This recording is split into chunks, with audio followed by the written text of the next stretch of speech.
ada Prof. Anis dari Malaysia. Silakan mungkin Prof. Anis, waktu dan tempat saya silakan.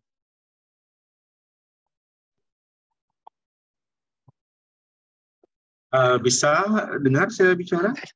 Bisa Prof. Silakan. Baik. Jelas. Assalamualaikum warahmatullahi wabarakatuh kepada bapak-bapak Waalaikumsalam. yang saya hormati. Saya sebenarnya sebagai salah seorang dari anggota di negara kami itu untuk merevitalisasi tradisi-tradisi yang leluhur itu, saya sangat sebagaimana sangat emosional melihatnya dokumentasi ini ya Pak Anhar, dan juga keluhan dari Pak Anhar sendiri sebagai pewaris tradisi yang menghadapi situasi bagaimana untuk melestarikannya, yaitu karena metode-metode pelestarian itu memangnya ada, cuman yang umumnya bisa sukses apabila kita sebagai pewaris itu mengangkat penerus anak-anak ini mengikut gaya kemampuan mereka, ya, tidak memaksa mereka mengikut kemampuan kita, karena banyak yang lopong Pak, banyak yang tak mampu. Apalagi tadi dibicarakan dengan situasi kondisi keilmuan dalam persembahan permainan itu sendiri. Saya sebut permainan lah di sini. Pertunjukan saya tidak sebut kerana ia merupakan wadah masyarakat. Jadi masyarakat itu memainkannya. Dan kerana kiprahnya kepada tasawuf itu, makanya tidak mungkin ia bisa lahir atau bisa wujud tanpa ada kesinambungan daripada kepada keilmuan daripada muridin dengan syekhnya. Pengetahuan itu tidak ada. Dia cuma permainan Pak ya. Jadi kalau saya itu mungkin menanyakan Pak Ari juga dan juga di Unsia, karena apakah gaya atau pendekatan yang bisa diambil untuk merealisasikan ini, revitalisasi yang kena pada anak-anak muda itu bukan sesuatu yang datang dari yang kita sudah senior, tapi mereka nggak mau dengar lagi yang kita senior ini ya Pak.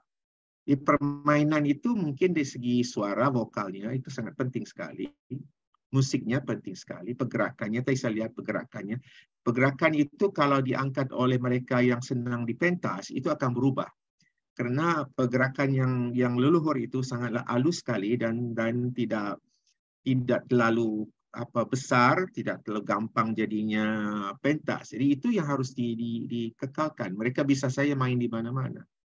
Jadi soalan saya ini mungkin pada Pak Ari juga lah ini, kena ya kan soalan saya mungkin bisa dijawab atau enggak apa tidak bisa jawab. Saya ingin tahu ya, apakah metode revitalisasi yang sedang dipikirkan sekarang, memandangkan bahawa waris tradisi itu sudah lama sudah pergi dan tidak ada lagi dan cuma berapa orang, bisakah dilontar? Karena saya memikirkan bahawa di sosok keilmuan ini tentunya terkait dengan sosiologi Islamik. Kalau kita tahu ya, sosiologi Islamik itu sendiri adalah salah satu pendekatan untuk bagaimana melihat sosok manusia dalam society, dalam masyarakat itu bisa melayani dan menghayati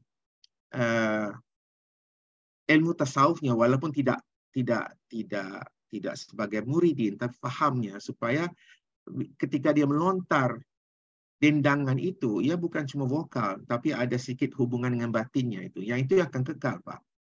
Kalau lontaran semua vokal itu dia cuma mainan.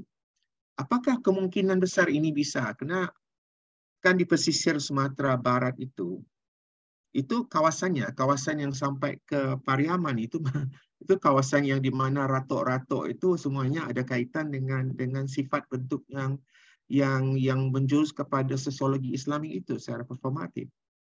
Jadi saya mungkin menanya soalan ini, saya ingin tahu itu, apakah metode yang difikirkan bisa mengangkat umpamanya Pak Anhar Tanggang sendiri dengan sanggarnya itu sebagai narasumber utama contohnya, kepada pemugaran yang lebih massal, pemugaran yang lebih besar di kalangan siapa? Di kalangan anak umurnya berapa? Itu tidak bisa general, itu kita tidak bisa. Kalau umpamanya ke siapa-siapa saja itu tak kekal. pengekalannya tentunya pada yang lebih muda kan, yang lebih muda yang bisa bertanggung. Itulah saya Pak Ari, kalau bisa saya mau sedikit dengar respon daripada teman-teman, bapak-bapak, ibu-ibu di sana. Itu saya memang pada sore ini saya memang terpikir berbagai hal dan berbagai macam, karena ini warisan tak benda. Ini sebenarnya adalah salah satu yang akan luput satu demi satu kalau kita cuma bernostalgia saja, kan itu masalah kita sekarang ya, kita di umur kita ini. Saya serah kembali kepada bapak-bapak. Pak Ari, mohon maaf saya panjang, tapi itulah harapan saya Wah, bagaimana. Silakan. Terima kasih. sama gelisahnya kita Prof. Terima kasih banyak. Kasih tepuk tangan untuk Prof. Anies. Prof. Anies ini dari Nusantara Performing Art Research Center yang beliau bangun di Malaysia. Iya Prof, saya kira yang saya bisa jawab Prof, saya rasa dengan bimbingan Bu Margaret juga dengan pandangan dari Pak Anhar, hampir semua cara kita coba Prof. Tapi saya akhirnya berkesimpulan tidak pernah ada satu cara Prof. Jadi apa yang terpikir sekarang harus kita kerjakan.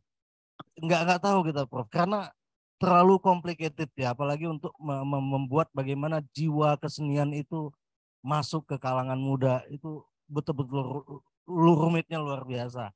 Baik bahkan di tempatnya sendiri, di mana yang seperti di film saya bilang, pertama urbanisasi juga nggak berhenti, yang kedua juga daya beli masyarakat di pedesaan untuk beradat aja udah nggak mampu lagi Prof.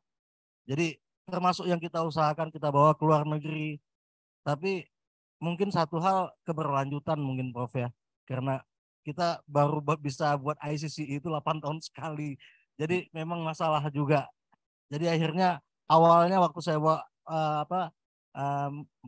anak-anak muda dari Aceh ke Amerika, itu membangkitkan semangat adik-adiknya bahwa belajar nari aja bisa sampai ke Amerika.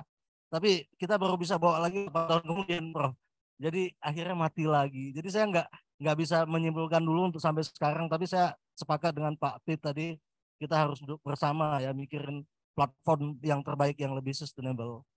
Mungkin Bu Tati mau menambahkan ini dari jurusan ditanyain Pak. Terima kasih ini Pak Armin Todong. Dari kita sendiri ada mata kuliah Pak, kita masukkan mata kuliah. Tapi untuk yang beberapa Foglight ya, cuma yang dari Haloban ya belum, hanya sekedar untuk pertunjukan. Tapi untuk yang lain seni-seni tradisi itu sudah mulai ada dalam kurikulum kita.